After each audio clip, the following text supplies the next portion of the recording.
لیے قرآن میں ساری تعریفات اسی سبب کی، اسی ذریعہ کی، خالق بذات تعریفات کا مستحق ہے، لیکن خالق کا جو وسیلہ ہے، اس کی معرفت کا جو وسیلہ ہے، اللہ نے اس کی تعریفات بے حد فرمائی ہے، یہاں تک کہ قرآن کا اعلان ہے قُلْ لَوْ كَانَ الْبَحْرُ مِدَادًا لِكَلِمَاتِ رَبِّي لَنَفِدَ الْبَحْرُ قَبْلَ أَن تَنفَدَ كَلِمَاتُ رَبِّي وَلَوْ جِئْنَا بِمِثْلِهِ مَدَدًا۔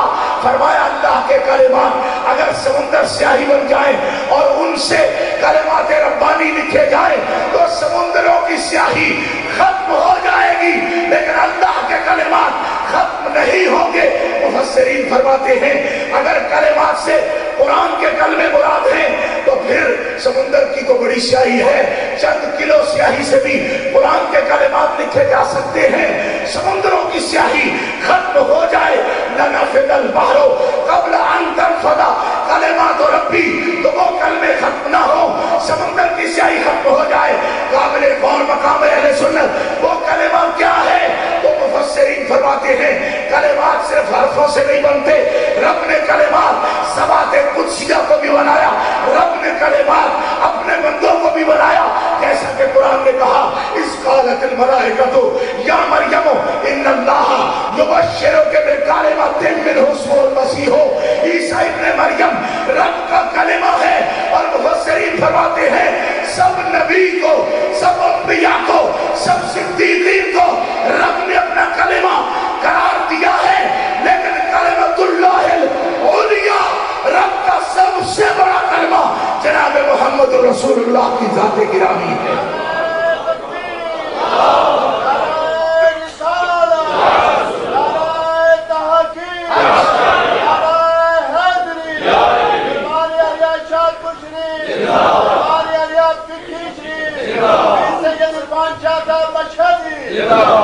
رب کا سب سے بڑا کلمہ جناب محمد رسول اللہ کی ذات گرامی ہے۔ علامہ قرطبی فرماتے ہیں، تفسیر قرطبی اٹھا کے دیکھیے، فرمایا وہ کلمہ قرآن کے کلمات نہیں ہیں، کیونکہ قرآن کے کلمات تو چند کلو سیاہی سے بھی لکھے جا سکتے ہیں۔ ارے جو کلمہ کبھی ختم نہ ہو، سمندروں کی سیاہی اس کی تعریف میں ختم ہو جائے، لیکن اس کی تعریف ابھی ختم نہ ہو، وہ کون ہے؟ رب کا سب سے بڑا کلمہ جناب محمد رسول اللہ ہے، کہ سارے سمندر بھی سیاہی میں بدل جائے اور سب فرشتے لکھنے بیٹھ جائے، سمندر ختم ہو جائے گا، محمد مصطفیٰ کی تعریف ختم نہیں ہو سکتی۔ گرامی قدر حضرات، اب ذرا توجہ کا طالب ہوں، علم نحو میں کلمہ تین قسم کا ہوتا ہے، اسم بھی کلمہ ہے، فعل بھی کلمہ ہے، حرف بھی کلمہ ہے۔ اسم فعل حرف کو علم نحو میں کلمہ کہا جاتا ہے۔ اب دیکھیے حرف کون سا کلمہ ہے؟ حرف وہ کلمہ ہے کہ جو نہ مسند ہو سکتا ہے نہ مسند الیہ ہو سکتا ہے۔ فعل مسند ہو سکتا ہے لیکن مسند الیہ نہیں ہو سکتا۔ اسم مسند بھی ہو سکتا ہے، مسند الیہ بھی ہو سکتا ہے۔ حضور وہ کلمہ ہے جو اسم کہلاتا ہے، حضور فعل کلمہ نہیں ہے، حضور حرف کلمہ نہیں ہے، حضور اسم کلمہ ہے۔ اور اس کلمے کی شان دیکھو، جو کلمہ حرف ہوتا ہے وہ کیا ہے؟ جو حرف ہے نہ مسند ہے نہ مسند الیہ، نہ آپ نسبت رکھتا ہے نہ اس سے کوئی نسبت حاصل کر سکتا ہے۔ اور فعل وہ کلمہ ہے جو خود نسبت رکھتا ہے لیکن مسند الیہ نہیں، اس سے کوئی نسبت نہیں رکھ سکتا اور اس سے کوئی فائدہ نہیں اٹھا سکتا۔ اب اللہ فرماتا ہے کہ اسی طرح مسلمانوں میں تین طبقات ہیں، ایک تو وہ جو نام کے مسلمان ہیں، میری محبت سے خالی ہیں، وہ حرف کے زمرے میں ہیں۔ وَمِنَ النَّاسِ مَن يَعْبُدُ اللَّهَ عَلَى حَرْفٍ فَإِنْ أَصَابَهُ خَيْرٌ اطْمَأَنَّ بِهِ وَإِنْ أَصَابَتْهُ فِتْنَةٌ انقلب عَلَى وَجْهِهِ خَسِرَ الدُّنْيَا وَالْآخِرَةَ ذَلِكَ هُوَ الْخُسْرَانُ الْمُبِينُ۔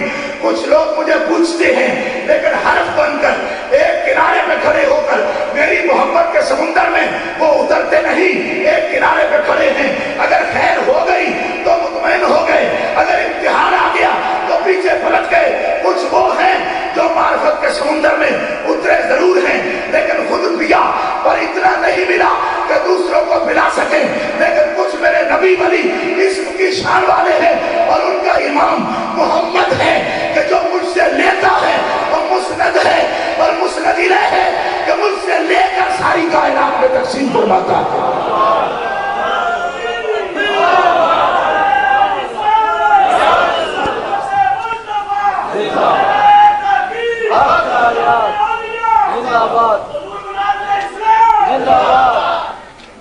ارے اولیاء کی جماعت میں، اولیاء اللہ کی جماعت میں کوئی فیل نہیں ہوتا۔ کیوں؟ فیل سے فیل نہیں برا، فیل نام کہہ رہا ہوں، اولیاء میں کوئی فیل نہیں ہوتا۔ کیوں؟ اس لیے کہ ولی ہوتا ہی وہ ہے جو صرف خود نہ پیے بلکہ جام دنیا کو پلائے، اس کے در سے کائنات کو خیرات ملے۔ ارے وہ ان کا تاجدار کملی والا مدینے والا ہے، اور اس کے غلاموں میں سلسلے ہیں، قادری بھی ہیں، ارے سہروردی بھی ہیں، چشتی بھی ہیں، سب نے پیا بھی، سب نے پلایا بھی، پر مسند و مسند الیہ میں اسم کی شان دیکھو کہ رب نے اپنے نام سے قرآن کو شروع نہیں کیا بلکہ اسم سے شروع کیا۔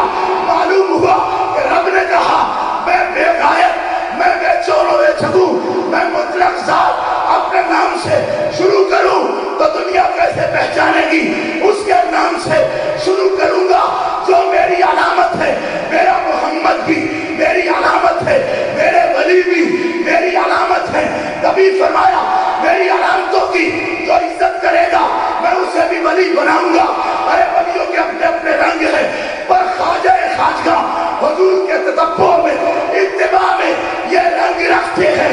جدھر نگاہ کی سنت نبویہ کے رنگ میں کائنات کو رنگ دیا۔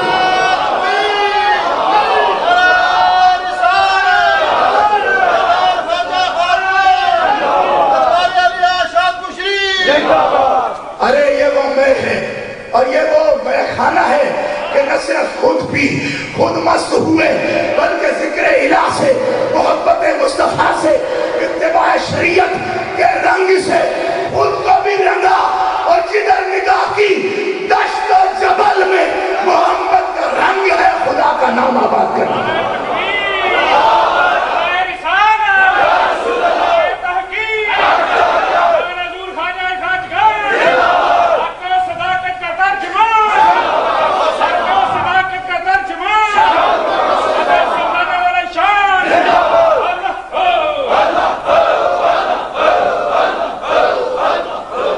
اسی لیے کلمہ اول ہوتا ہے، اور کلام خدا کا ہو، قرآن ہو تو اس کی ابتدا بھی اسی کے نام سے ہے جو کائنات میں خدا کی پہچان بن کے آیا ہے، اور اس کی پہچان ختم نہیں ہوئی۔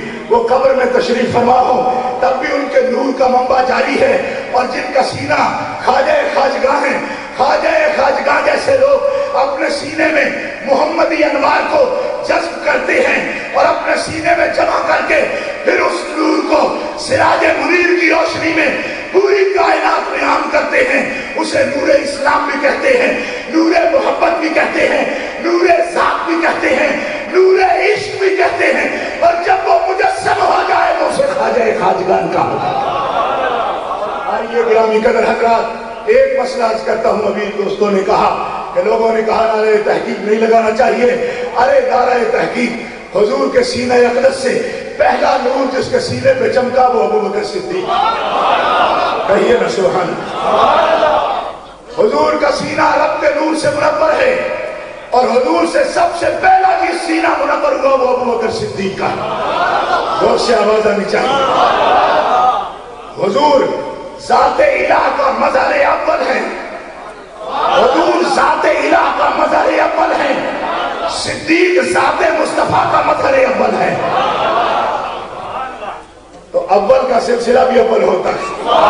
نقش بندی ہو تمہیں مبارک ہو، حضور کے سینے سے جس کا سینہ مستنیر ہوا، سراج منیر سے جس نے اپنا سینہ روشن کیا، اس نے جس کو اپنا سلسلہ دیا وہ ابو بکر صدیق ہے، اور ابو بکر صدیق سے ان کے شجرہ عالی کے ساتھ جن کے سینے روشن ہیں وہ آپ ہیں کہ خواجہ خواجگاہ نے آپ کا ہاتھ پکڑ کر آپ کو بارگاہ صدیقیت میں پہنچایا، اور صدیق نے آپ کو مصطفیٰ کے قدموں تک پہنچایا۔